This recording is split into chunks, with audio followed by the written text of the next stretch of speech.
నమస్తే అండి. ఇప్పుడున్న ప్రస్తుత పరిస్థితుల్లో అంటే సమాజంలో ఉన్న పరిస్థితుల్లో చదువుకున్న వాళ్ళకి విలువ కన్నా డబ్బు ఉన్న వాళ్ళకే విలువ ఎక్కువ ఉంది. ఇక్కడ ఈ విషయాన్ని పరిగణలోకి తీసుకుని పాటిస్తుంది కేవలం మనిషి మాత్రమే, భగవంతుడు కాదు. భగవంతుడిని కూడా డబ్బున్న వాళ్ళే ఆడిస్తున్నారు అనే మాట మాట్లాడుతున్నాం.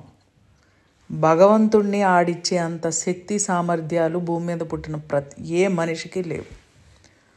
భగవంతుడి ప్రేమను అర్థం చేసుకుని మన కోరికను ఆయనకి వెళ్ళవేస్తే, అమ్మవారికి కానీ శివయ్యకి కానీ మీరు పూజించే దేవుళ్ళకి ఎవరికైనా విన్నవిస్తే అప్పుడు ప్రేమతో అంగీకరించి మనకు ఆ పని జరిగేటట్లు చూస్తారు. అంతేగాని భగవంతుడి దృష్టిలో మంచి మనస్తత్వం ఉన్నా చెడు మనస్తత్వం ఉన్నా మనుషులుగా పుట్టిన ప్రతి ఒక్కరూ నా బిడ్డలే అనే సమానత్వం ఉంది. ఇది నేను చెప్పేది కాదు, మీరు చెప్పేది కాదు. ఇది అర్థం చేసుకుంటే కేవలం అర్థమయ్యే విషయం. మనం పెట్టుకున్న రూల్స్కి రెగ్యులేషన్స్కి భగవంతుడికి ఏ సంబంధం ఉండదు. మనిషి తన జీవితం అంతా డబ్బుతోనే ముడిపడి ఉంది అని భావిస్తూ ఉంటారు. కానీ భగవంతుడు చెప్పే విధానాలు ఎలా ఉంటాయి అంటే, డబ్బుతో కాదు ముడిపడి ఉంది, జ్ఞానంతో ముడిపడి ఉంది అని చెప్పి చెప్తారు. జ్ఞానం అంటే ఏంటి? నీ జీవితాన్ని నువ్వు ఎలా తీర్చిదిద్దుకోవాలో అనేది నీ యొక్క నడవడిక మీద, నీ అలవాట్ల మీద, నీ యొక్క విధి విధానాల మీద, అంటే పాటించే ప్రతిరోజు దినచర్య మీద ఆధారపడి ఉంటుంది. అంతేగాని నీ మీద గ్రహాలు ప్రభావం చూపవు. జ్యోతిషుడు రాసిన అంటే జాతక చక్రాలు నీ జీవితం మీద ప్రభావం చూపవు. ఎవరికి వారు అనుకుంటే ఆ పనులు జరుగుతాయి. బాగా గమనిస్తే మీ జీవితంలో మీరు అనుకున్న పనులు జరిగాయి అని అంటే మీరు ఆ విషయం మీద ఎక్కువ ఫోకస్ చేశారు అనే విషయం అర్థమవుతుంది. మీ జీవితాన్ని ప్రాణం లేని ప్రాణం లేని డబ్బుకు ఇస్తున్నారు, కానీ ప్రాణం ఉన్న మీకు విలువ ఇవ్వట్లేదు. అందుకే జీవితంలో ఆనందం లేకుండా ఆరోగ్యపు సమస్యలు, ప్రతి చిన్న విషయానికి టెన్షన్ పడటం, ఆర్థికపరమైన సమస్యలు, అసలు ప్రశాంతతే లేకుండా పోతుంది. ఈ విషయాన్ని ఎవరికి వారు అర్థం చేసుకోవాల్సిందే, కానీ 4 వీడియోలు చూసినంత మాత్రాన లేదా ఎవరో సలహాలు పాటించినంత మాత్రాన అర్థమవుతుంది అంటే ఇది 100% తప్పు అనిపిస్తుంది నాకు. ప్రతి మనిషి వాళ్ళ యొక్క అలవాట్లు, వాళ్ళ యొక్క దినచర్య ఎలా ఉంది అనేది గమనించుకోవాలి. అలాగే వాళ్ళ జీవితాన్ని ఎలా తీర్చిదిద్దుకోవాలి అనే దాని పట్ల కూడా అవగాహన ఉండాలి. ఈ అవగాహన ఎప్పుడు కలుగుతుంది అంటే వాళ్ళకి ఒక కష్టం వచ్చినప్పుడు మాత్రమే కలుగుతుంది. చాలామంది ఎన్ని కష్టాలు అనుభవించినా తప్పు చేస్తున్నాము ఏదో అని గ్రహించరు. గ్రహించాలనే ఆలోచన కూడా రాదు. ఆ మాయలో కొట్టుకుంటూ వెళ్ళిపోతూ ఉంటాం.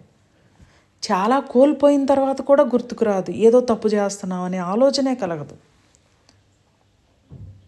ఎందుకు కలగదు అంటే ఈ బాధలో సరిగ్గా అన్నం తినరు, నిద్రపోరు. ఇది ఇంకా ఇంకా ఇంకా డ్యామేజ్ చేసేస్తూ ఉంటుంది. ఈ విషయాలు ఎవరికి తెలియనివి కాదు, అందరికీ తెలుసు. కానీ తిరిగి మళ్ళీ ఎవరి జీవితాన్ని వాళ్ళు అనుకున్న విధంగా ఆనందంగా తీర్చిదిద్దుకోవాలంటే మారాల్సింది కూడా వాళ్ళే. ఎక్కడ తప్పులు చేస్తున్నామో గుర్తించి దాన్ని కరెక్ట్ చేసుకుంటే మళ్ళీ వాళ్ళు అనుకున్నట్టు ఆనందమైన, ప్రశాంతమైన, ఆరోగ్యకరమైన, ఆయుష్తో కూడిన, డబ్బు సంపదలతో, సకల సౌకర్యాలతో జీవించవచ్చు. భగవంతుడు అప్పుడు తోడుంటారు, ఇప్పుడు తోడుంటారు. భగవంతుడంటే ఒక శక్తి. మనం కష్టాల్లోకి వెళ్ళిపోయినప్పుడు భగవంతుడు మనతోనే ఉంటారు. మనం బాగా బతుకుతున్నప్పుడు భగవంతుడు ఉంటారు. ఎందుకంటే ప్రాణం ఉంటుంది, అప్పుడు ఉంటుంది, ఇప్పుడు ఉంటుంది. ప్రాణమే భగవంతుడు. ఇంకా ఎక్కడో వెతుకుతారు ఎందుకు? ఆ ప్రాణం అనేదే ఒక శక్తి. ఆ శక్తి ఎంత ఆరోగ్యంగా ఉందో అంత ఆరోగ్యంగా, ఆనందంగా, ఆర్థికంగా బాగుంటాం, ఆయుష్తో ఉంటాం. ఫస్ట్ జీవితంలో ఆనందం ఉంటుంది, ప్రశాంతత ఉంటుంది,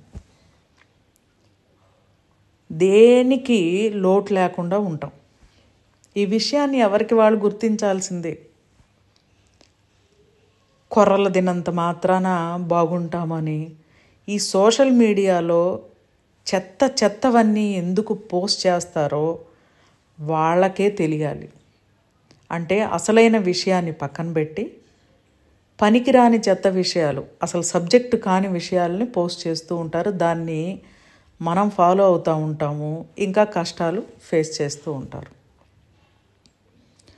మీ జీవితంలో మీకు కష్టం వచ్చినప్పుడు ఆ కష్టంలో పడిన బాధ మీ మనసుకు మాత్రమే తెలుసు. అప్పుడు మీరు ఖచ్చితంగా ఆలోచిస్తారు, నాకు ఏదైనా ఒక పరిష్కార మార్గం కావాలని. ఆలోచించినప్పుడు అది దొరుకుతుంది, కానీ పాటించరు. పాటించకపోవడం కూడా మాయే. ఆ మాయని ఛేదించుకుని మీరు ఇలా నా జీవితం ఉండకూడదనంటే నా యొక్క అలవాట్లు, నా యొక్క డైలీ లైఫ్ బాగుండాలని మారాల్సింది మీరే. మారి చూడండి, ఎందుకు ఆనందం ఉండదు? ఆనందంగా ఉంటాం, ప్రశాంతంగా ఉంటాం, ఆర్థికంగా బలపడతాం, ఆరోగ్యంగా అవుతూ ఉంటాం. ఈ విషయాన్ని ఎవరికి వాళ్ళు గుర్తించాల్సిందే. గుర్తించడంలోనే చాలా చాలా పెద్ద, అంటే ఒక పెద్ద సమస్యగా ఉంటుంది గుర్తించడంలోనే. గుర్తించి మారడంలో ఇంకా పెద్ద సమస్యలాగా అనిపిస్తుంది. పాటించాలా వద్దా? పాటిస్తే ఏమవుతుంది? అసలు ఇది జరుగుతుందా లేదా? తిరిగి మనం బాగుంటామా బాగోమా? ఇన్ని అనుమానాలు కలుగుతూ ఉంటాయి.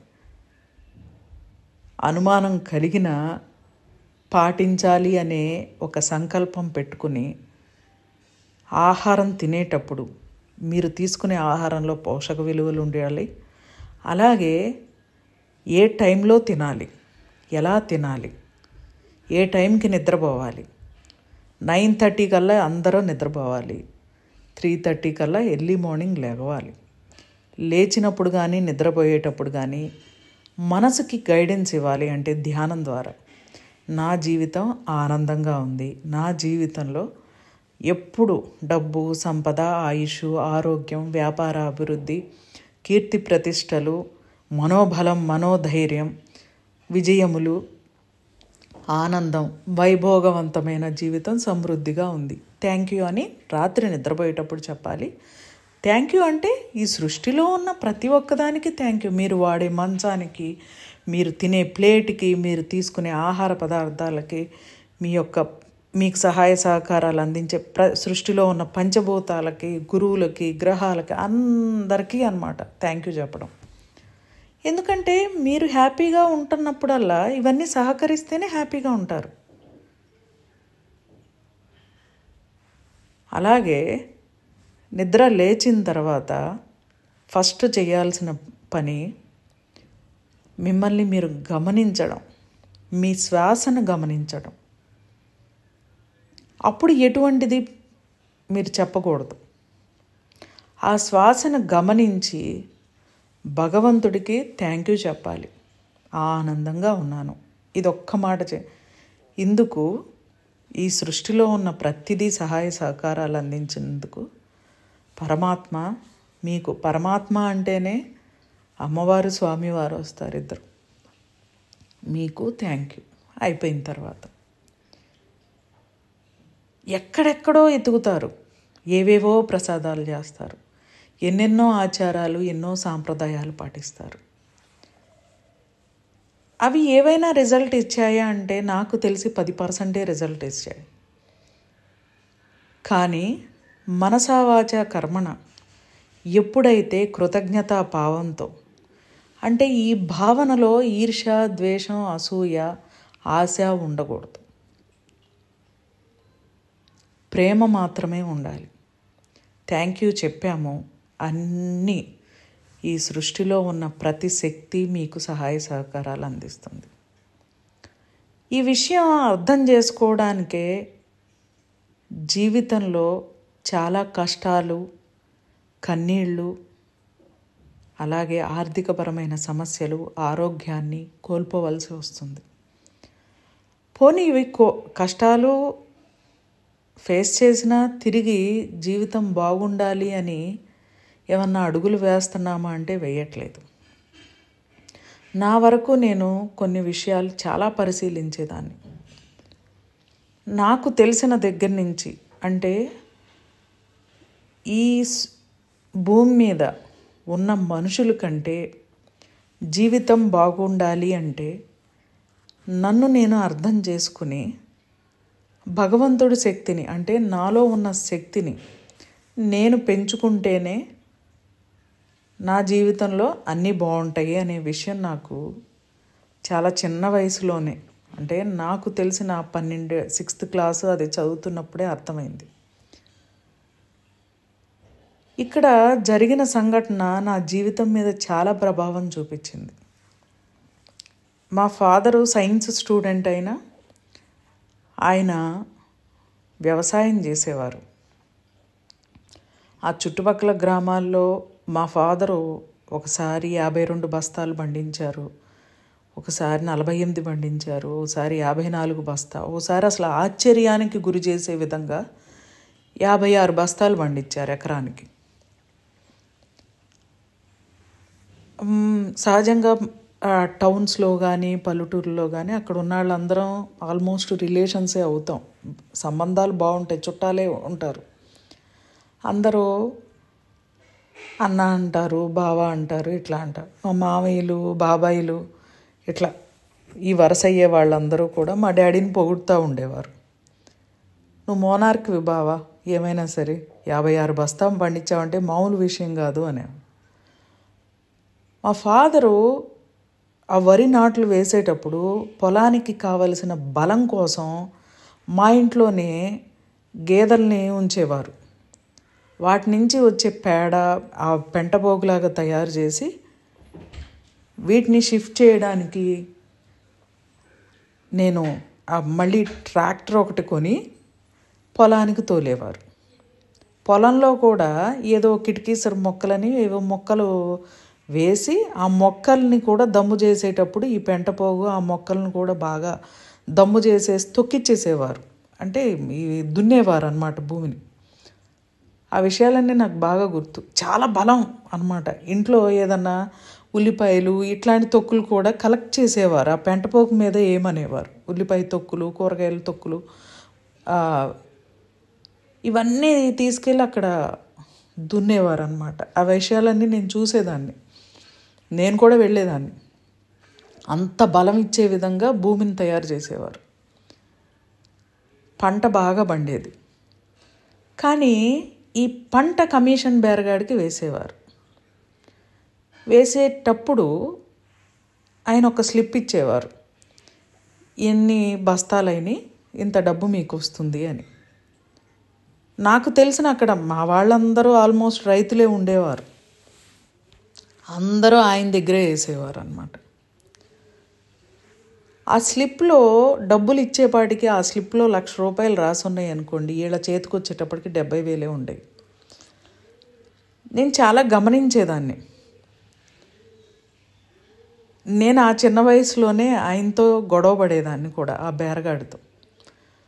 మా డాడీ ఇన్ని బస్తాలు పండించారు, మీరెందుకు అంకుల్ డబ్బులు తక్కువ ఇస్తున్నారు అని చాలాసేపు ఎదురు ప్రశ్నలు వేసేదాన్ని.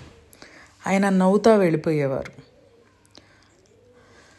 ఆ డబ్బులు ఇచ్చేటప్పుడు మీ వడ్లు మొలకలు వచ్చేసినాయి, తడిచిపోయినాయి, ఇరిగిపోతున్నాయి, ఇట్లాంటి కారణాలు చెప్పేవారు.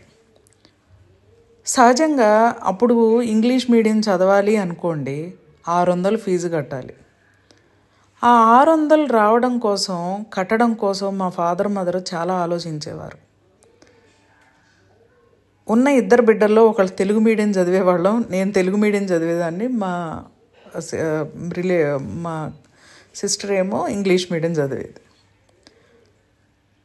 ఈ డబ్బు అనేది నా జీవితం మీద చాలా ప్రభావం పడింది అన్నమాట. చెడు ప్రభావం ఒక రకంగా. నాకు కూడా బాగా చదువుకోవాలన్నప్పుడల్లా నా చదువు వచ్చేపాటికి డబ్బు సమస్యలు ఏదో ఒక విధంగా నేనే ఆలోచనలు చేసి నేనే తగ్గించేసుకునేదాన్ని. ఇప్పుడు ఇంజనీరింగ్ చదువుకోవాలనుకోండి, నేను డిగ్రీకి వెళ్ళిపోయాను. అంటే అంత ఫీజులు కట్టడం, డాడీకి ఇబ్బంది పెట్టడం అవసరమా అని చెప్పి. ఇక్కడ మా ఫాదర్ కూడా బాధపడతా ఉండేవారు, మా మదర్ బాగా చదివే పిల్లని చదివించలేకపోతున్నామే అని. అలాంటి ఆలోచన నాకు ఆ 6th క్లాస్ అప్పుడు ఈ బేరగాడు ఏం చేస్తున్నాడా అనేది అర్థమైంది. సర్లే ఇంట్లో వాళ్ళని ఏమి ఇబ్బంది పెడతామని చెప్పేసి నేను తెలుగు మీడియం చదివాను. అప్పుడు ఆ స్కూల్ ఫీజు వచ్చి 80 రూపాయలు. మా సిస్టర్కి ఏమో కొంచెం ఎక్కువ కట్టాల్సి వచ్చేది ఇంగ్లీష్ మీడియం చదవడం వల్ల. ఎవరొకళ్ళు అడ్జస్ట్ అవ్వాలి కాబట్టి నేను అడ్జస్ట్ అయ్యేదాన్ని. అప్పుడు నేను చాలామంది పెద్దవాళ్ళని అడిగితే వాళ్ళు చెప్పేవారు భగవంతుడు చూడాలి అని. అంటే నేను ఎక్కువ ఓం నమ శివాయ అని మాత్రమే నేను ఎక్కువ అనుకుంటా ఉండేది. శివయ్య, మా ఇల్లు బాగుండాలి, మాకు అంటే డబ్బులు బాగుండాలి, నేను బాగా చదువుకోవాలి, మా ఫాదర్కి అన్నీ కలిసి రావాలి, ఇట్లాంటివి ఎక్కువ నేను అడుగుతూ ఉండేదాన్ని. ఇది ప్రతి ఒక్క ఆడపిల్ల, పిల్లలు ఎవరైనా అడుగుతారు సహజంగా. వాళ్ళ కుటుంబం బాగుండాలని ప్రతి ఒక్కళ్ళు దండం పెట్టుకుంటాం. సరే, ఈ విషయాలు నా మీద ప్రభావం చూపించిన తర్వాత నాకు అర్థమైంది. ఒక్కొక్కటి ఎప్పుడైతే అడ్జస్ట్ అవ్వడం మొదలుపెట్టామో లైఫ్ కూడా చాలా చిన్నదైపోయింది. అంటే అనుకున్నంత గొప్పగా జీవించట్లా, ఏదో బతుకుతున్నాం అనేది మా కుటుంబం మొత్తం మీద ప్రభావం చూపించింది. ఈ కమిషన్ బేరగాడి దారుణాలు సంవత్సరంకి పెరిగిపోయినాయి. ఎలా అంటే ఫస్ట్ సైకిల్ వేసుకొచ్చుకున్న వ్యక్తి రాను స్కూటరు, కారు, 2 మేడల అంతస్తు, స్థలాలు, పొలము కొనటం ఇట్లాంటివి ఎక్కువైనాయి. కానీ అతన్ని నమ్మి ఎవరైతే ఈ ధాన్యం వేస్తున్నారో ఏ ఒక్క రైతు బాగోలేదు. ఎందుకంటే అందరూ బీరకాయ పీస్ రిలేషన్ ఉన్నవాళ్ళే కాబట్టి, బాబాయిలు అందరూ ఇట్లా అవుతారు కాబట్టి, మామయ్యలు వీళ్ళందరూ ఎవరు బాగోలేదు. ఆర్థికంగా చితికిపోతున్నారు. సంవత్సరానికో 2 సంవత్సరాలకో 3 సంవత్సరాలకో ఉన్న పొలంలో 1-2 ఎకరాలు అమ్ముకుంటూ వస్తున్నారు. ఆ లిస్టులో మా ఫాదరు మేము కూడా ఉన్నాం అనుకోండి. చివరికి పొలం మొత్తం అమ్మేసిన వాళ్ళు కూడా ఉన్నారు. మేము కూడా పొలం మొత్తం అమ్మేసుకున్నాం. ఎందుకంటే అలా అతను వ్యాపారం చేశాడు. ఆ వ్యాపారంలో ఆ ఉచ్చులో చిక్కుకుపోయిన వాళ్ళందరూ ఈ రైతులే. చివరికి ఆల్మోస్ట్ ఉన్న రైతులందరూ పొలము ఆ కమిషన్ బేరగాడికి వెళ్ళింది. ఇది నాకు చాలా ఫన్నీ అయిన విషయం అనిపించింది.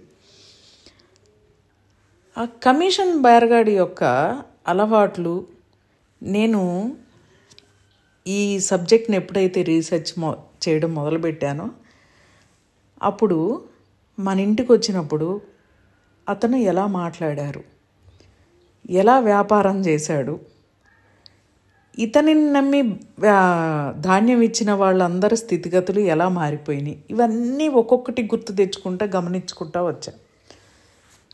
వ్యాపారం చేసిన అతను చాలా క్లారిటీగా ఉన్నారు.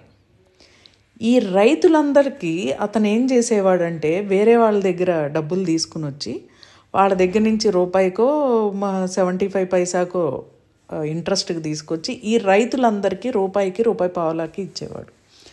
వ్యవసాయానికి పెట్టుబడి పెడుతున్నాము అని చెప్పేసి వీళ్ళందరూ ఇరుక్కుపోయేవారు. సచ్చినట్టు ధాన్యం అతనికే ఇవ్వాలి. అతను తిరిగి డబ్బులు ఇచ్చేటప్పుడు మీ ధాన్యంలో పురుగు ఉంది, మీ ధాన్యం ఇరిగిపోతుంది, మీ ధాన్యం మొలకొచ్చిందనే మాటలు చెప్పి కట్ చేసేసేవాడు. అతని మాటల వల్ల చాలామంది పిల్లల జీవితాలు నాశనమైపోయినాయి. ఎందుకంటే చదువులు సరిగ్గా చదువుకోలేకపోయారు. కొంతమంది పట్టుబట్టారనమాట. ఆస్తులు పోయినా పర్లేదు, పిల్లలు బాగా చదువుకుని అమెరికాలో సెటిల్ అవ్వాలి అని. అలా నా ఏజ్లో ఉన్న వాళ్ళందరూ చాలామంది యూఎస్లో సెటిల్ అయ్యి ఆర్థికంగా తర్వాత పుంజుకున్నారు. కానీ తండ్రుల స్థానాల్లోనూ తల్లుల స్థానాల్లో ఉన్న వాళ్ళందరూ ఆస్తులు కోల్పోయారు. మంచి మంచి పొలాలే కోల్పోయారు, అమ్మేసుకోవాల్సి వచ్చింది. ఒక ఎమోషన్ చూడండి, ఆస్తుల్ని కోల్పోయేటట్లు ఎలా చేసిందో. ఈ ఎమోషన్స్ ఎంత డేంజర్ అంటే అంత డేంజర్. ఎమోషన్స్ ఎందుకు కలుగుతాయి అని అంటే, కొన్ని విషయాలు వినడం వల్ల ప్రభావితం జరుగుతాయి. చాలామంది పెద్దవాళ్ళు ఏం చెప్తారు అని అంటే, కుటుంబ బాధ్యతలు నిర్వర్తించాలంటే ఇలా చెయ్యాలి అని ఏవేవో పర్థం లేని కండిషన్స్ అప్లై చేస్తారు. ఆ కండిషన్స్ కరెక్ట్ కాదు, వాటి వల్లే చాలా డ్యామేజ్ అయిపోతుంది. నాకు తెలిసినంత వరకు మన ఉన్న సమాజంలో లేనిపోని ఎమోషన్స్ ఆడవాళ్ళని మగవాళ్ళని చాలా వ్యత్యాసంగా చూస్తారు. ఆడవాళ్ళైనా మనుషులే, మగవాళ్ళైనా మనుషులే, ఇద్దరికీ శక్తి సామర్థ్యం ఉంది. కానీ ఏది మంచి చెడు అనేది ఎవరికి వాళ్ళకి విశ్లేషణ ఉండాలి, నమ్మకం ఉండాలి. ఇద్దరూ పని చేయడంలో తప్పు లేదే. ఈ అనుమానాలు, అనర్థాలు, పనికి మాలిన విషయాలకి ఇంపార్టెన్స్, చెప్పుడు మాటలకి ఇవ్వడం వల్లే జీవితం అస్తవ్యస్తంగా అయిపోతుంది. కుటుంబాలు ఎన్ని నాశనం అయిపోలేదు. ఆ కుటుంబం బాగుంది అని అంటే ఆ భార్యాభర్తల మధ్య ఒక అద్భుతమైన సంభాషణ ఉండేది. ఏ పని ఎలా చేసుకుందాము అని, ఏ పనిని ఎలా చేస్తూ నిర్వహణ కూడా చేయించుదామని. ఇవన్నీ చాలా ప్రభావం చూపుతాయి కుటుంబం మీద. ఈ కమిషన్ బేరగాడు ఆస్తుల పరంగా చాలా గొప్పగా వెళ్ళాడు, కానీ ఏ రైతులు బాగోలేదు. అది నాకు ఈ పరిశోధనలో చాలా ఆ ఒక విషయాన్ని మాత్రమే నేను మీకు చెప్పగలుగుతున్నాను. ప్రతి విషయాన్ని గమనించడం మొదలుపెట్టా. అసలు ఎందుకు ఒక మనిషి ఆర్థికంగా కాసేపు బాగుంటున్నారు, ఆరోగ్యంగా కొద్ది కాలం బాగుంటున్నారు, తర్వాత వాళ్ళ జీవితాల్లో ఇలా కష్టాలు నష్టాలు ఇలాన్నీ ఎందుకు వస్తున్నాయి అనే విషయం మీద నేను పరిశోధన మొదలుపెట్టిన కాడి నుంచి ఫస్ట్ ఈ విషయాన్ని గమనించడం మొదలుపెట్టాను. ఆ విషయాన్ని జస్ట్ మీతో షేర్ చేసుకుంటున్నాను. తర్వాత నేను నా ఇంట్లో పూజ చేయడానికి వచ్చిన ఒక పంతులు గారిని నేను అడిగా ఒక ప్రశ్న. ఒక రకంగా చెప్పాలంటే నేను పూజలు చేసినట్టు ఈ ప్రపంచంలో పూజారులు కూడా చేయరు. అన్నీ ఆచారాలు, ఆ విధంగా మంత్రాలు కూడా వాళ్ళతో పాటు సమానంగా చెప్పేసేదాన్ని. పూజలు కూడా శాస్త్ర ప్రకారంగా చేసేదాన్ని. ఏకాదశి వచ్చిందంటే కళ్యాణం చేసేవారు వచ్చి 12 మంది బ్రాహ్మలు.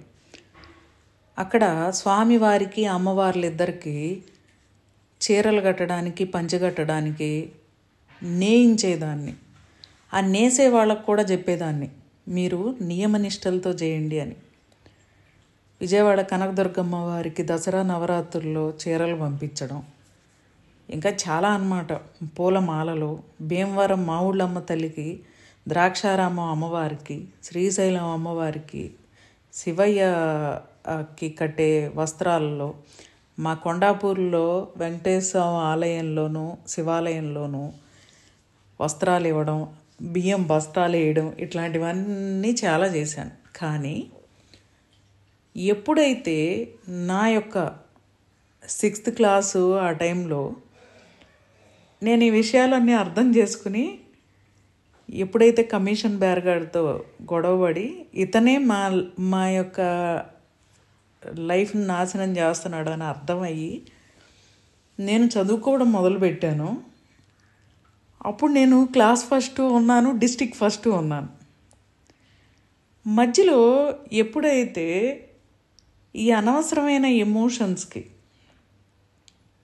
అంటే మా హాస్టల్లో ఏం చేసేవారు అని అంటే, నేను కొంచెం రెస్పాన్సిబుల్గా ఉంటాను అని అందరికీ వడ్డం చేసిన తర్వాత నన్ను తినమనేవారు.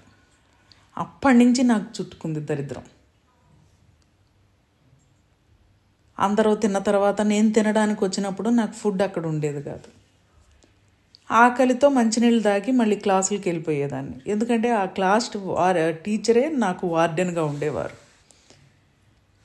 క్లాస్ టీచరు ఆవిడే, వార్డెన్, హాస్టల్ వార్డెను ఆవిడే. ఆవిడ చెప్పిన మాట నేను వినాల్సి వచ్చేది. ఆవిడకి అన్ని పనులు నా చేతే చేయించుకునేవారు. అందువల్ల ఆవిడ మాట విని అందరికీ వడ్డించిన తర్వాత నేను తినాల్సి వచ్చేది. నాకు వచ్చేపాటికి కూర ఉండేది కాదు, అన్నం ఉండేది కాదు, మంచినీళ్ళు దాకా క్లాసులకి వెళ్ళిపోయేదాన్ని. దాంతో చాలా హెల్త్ ప్రాబ్లమ్స్ వచ్చేవి నాకు. ఆ చిన్న వయసులో సన్నగా ఉండేదాన్ని, ఇంకా సన్నగా అయిపోయి, ఇంకా నీరసం అయిపోయి, బ్లడ్ డెఫిషియన్సీ ఏర్పడి సెలైన్లు ఎక్కించాల్సిన పరిస్థితి ఏర్పడింది. అప్పుడు ఈ విషయాలన్నీ తర్వాత నాకు ఈ సబ్జెక్టు తెలుసుకున్నప్పుడు పరిశోధన చేసింది. అంటే అవన్నీ గుర్తు తెచ్చుకుని ఎక్కడ ఏది మిస్టేక్ జరగడం వల్ల జీవితం కష్టాల పాలవుతుంది, ఆర్థికపరమైన సమస్యలు వస్తున్నాయి మనిషి జీవితంలోకి అని ఇవన్నీ గమనించాను.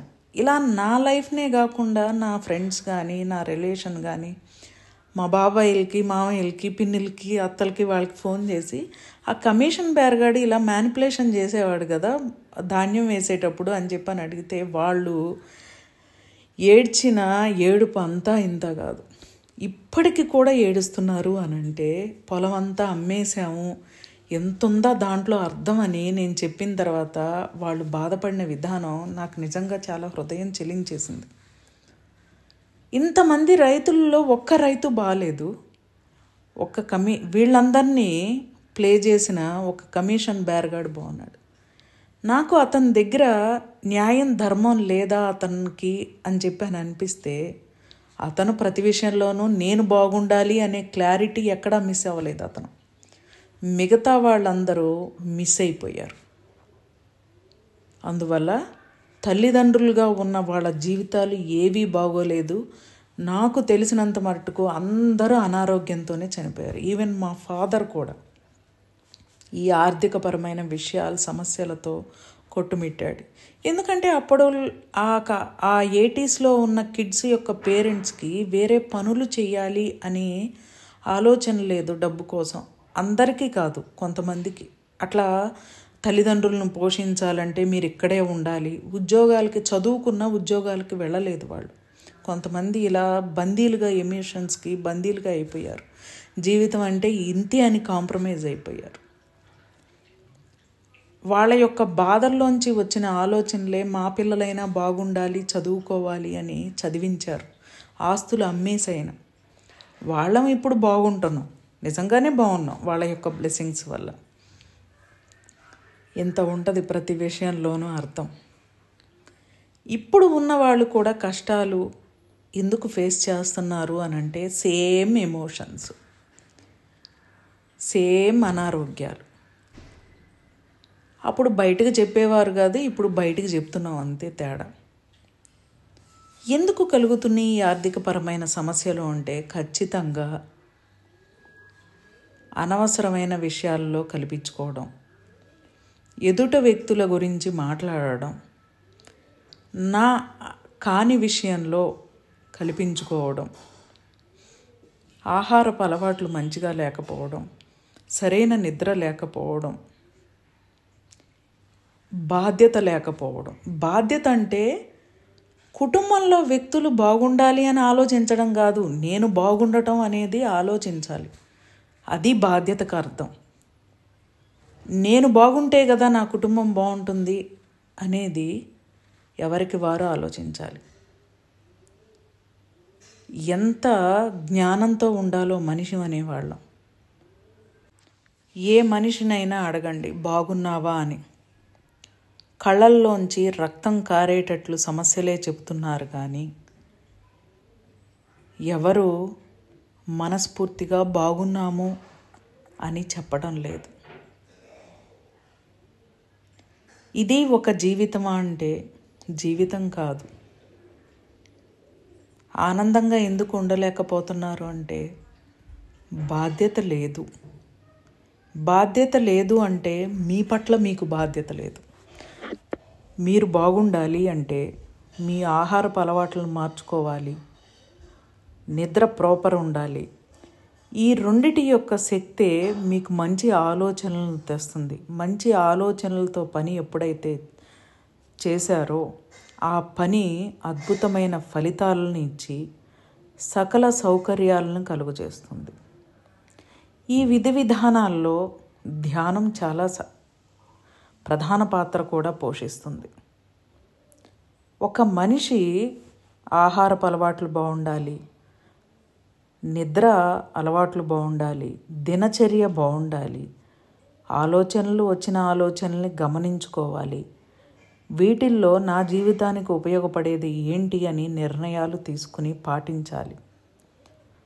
ఇవన్నీ ఆ మనిషి జీవితాన్ని చాలా ఆనందంగా తీర్చిదిద్దుతాయి.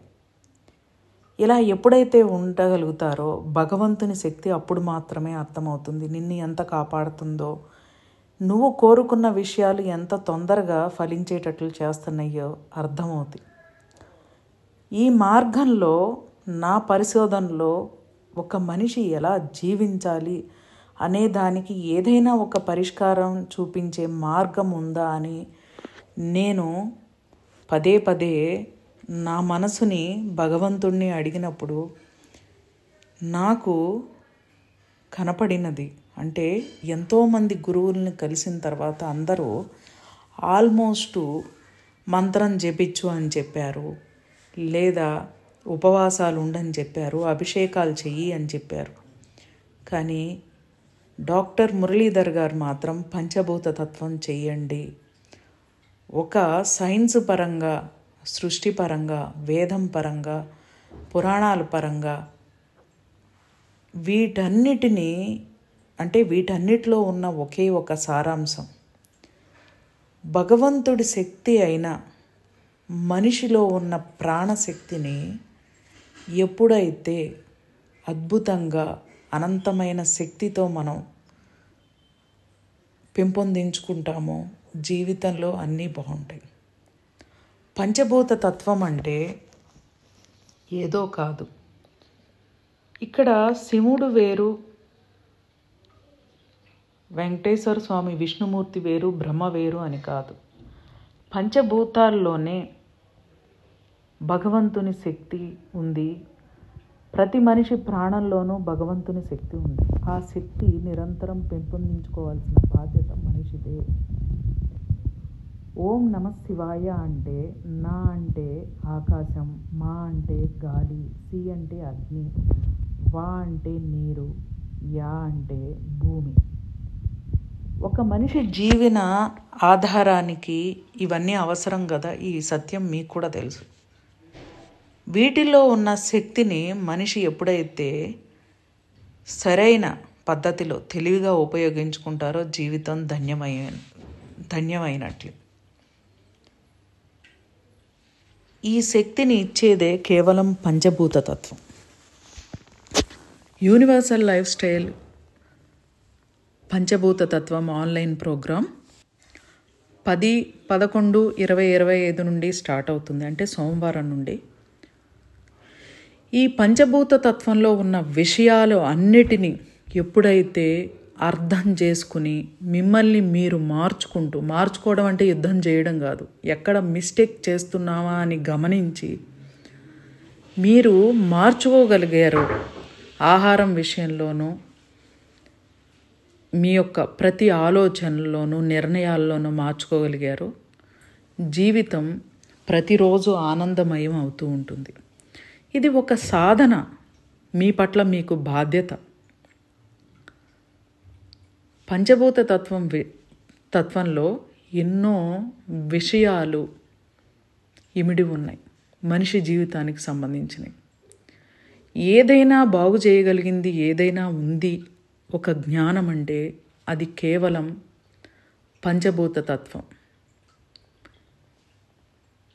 దీంట్లో మంచినీళ్ళు ఎలా తాగాలి, ఆహారం ఎలా తినాలి, ఎలా నిద్రపోవాలి, ఎలా మీ మనసుకి గైడెన్స్ ఇవ్వాలి అనే విషయాలు చక్కగా డాక్టర్ మురళీధర్ గారు వివరిస్తారు. అవి ఎప్పుడైతే మీరు అర్థం చేసుకుని పాటిస్తారో ప్రతిరోజు మీ శక్తి అద్భుతంగా డెవలప్ అయ్యి ఈ సృష్టిలో ఉన్న ప్రతి శక్తితో కలిసి మీ జీవితంలోకి అన్ని సకల సౌకర్యాలను తెస్తూ మీరు ఆనందంగా ఉండేటట్లు చేస్తుంది. ఇంతకన్నా ఏమి కావాలి చెప్పండి ఒక మనిషికి? జ్ఞానం వైపు ఎప్పుడైతే మనం అడుగులు వేశామో జీవితంలో ఆరోగ్యం, ఆయుష్, ఆనందం, ప్రశాంతత, డబ్బు, సంపదలు, కీర్తి ప్రతిష్టలు, విజయములు, అసలు వైభోగవంతమైన జీవితం ఉంటుంది. ఇది ఒక సాధన. అద్భుతమైన ఫలితాలను పొందాలి అంటే ఆచరించాల్సిందే. ఇంతకు మించి ఈ సృష్టిలో పరిష్కార మార్గం చూపించేది నాకు తెలిసినంతవరకు లేదు. ఇది ఎవరు ఒప్పుకున్నా ఒప్పుకోకపోయినా చివరికి ఒప్పుకుని తీరవలసిందే. ఈ స్థితిని ఒప్పుకునేపాటికి హాస్పిటల్ బెడ్ మీద ఉండి వెంటిలేటర్లు పెట్టుకుని ఐసీయూలో జాయిన్ అవ్వాల్సిన పరిస్థితి ఎందుకు కల్పించుకోవడం? ఇప్పుడే కళ్ళు తెరిస్తే పోతుంది కదా. ఎవరో వచ్చి ఎవరి జీవితాన్ని ఉద్ధరించరు, ఎవరికి వాళ్ళే వాళ్ళ జీవితాన్ని ఉద్ధరించుకోవాలి. ఇది ఎన్నో సంవత్సరాల పరిశోధన చేసిన తర్వాత దొరికిన మార్గం. భగవంతుడు ఒక రకంగా నా యొక్క సంకల్పానికి అందించిన మార్గమేమో తెలియచెప్పిన మార్గం డాక్టర్ గారి ద్వారా. మీరు ఇప్పటివరకు పంచభూత తత్వం చేసిన వాళ్ళకే తెలుసు. డాక్టర్ మురళీధర్ గారి అపారమైన జ్ఞానం, ఆ జ్ఞానాన్ని మనం తెలుసుకొని పాటిస్తే జీవితం ఎంత ఆనందంగా ఉంటుందో డాక్టర్ గారు తెలిసిన ప్రతి ఒక్కరికి తెలుసు. ఆఖరికి హిమాలయాలకి మేము వెళ్ళినప్పుడు కూడా అక్కడ ఉన్న సన్యాసి కానీ యోగి కానీ ఎవరైనా డాక్టర్ గారితో వాళ్ళ మధ్య జరిగే సంభాషణని మేమందరం చూసి చాలా ఆశ్చర్యపోయేవాళ్ళం. వారు అక్కడ ఉన్న యోగులు కానీ ఋషులు కానీ ధ్యానం చేసుకునే వాళ్ళు కానీ మేము నడిచి వెళ్ళేటప్పుడు డాక్టర్ గారిని చూసి నమస్కరించి వెళ్ళేవారు. మాకు చాలా చాలా ఆశ్చర్యంగా అనిపించేది. ఈయన మనతో పాటు ఉన్నారు, కానీ వీళ్ళెప్పుడు ఆ యోగి తత్వంలో ఉన్న వాళ్ళు ఎప్పుడు డాక్టర్ గారితో కలవలేదే, అయినా వీళ్ళు ఎందుకు నమస్కరిస్తున్నారు అని చెప్పి అనిపించేది. చుట్టూ ఉన్న వాళ్ళందరం డిస్కస్ చేసుకునేవాళ్ళం. అసలు ఇదేమి ఆశ్చర్యం. డాక్టర్ గారితో మేమందరం టీము ఉన్నప్పుడు అక్కడున్న వాతావరణ పరిస్థితులు కూడా చాలా అనుకూలంగా అయిపోయాయి. నేను రుద్రప్రయాగ అనుకుంటా, ప్రయాగల్లో ఒకటైన రుద్రప్రయాగ, అక్కడికి వెళ్ళినప్పుడు నేను వీడియో కూడా పోస్ట్ చేశాను.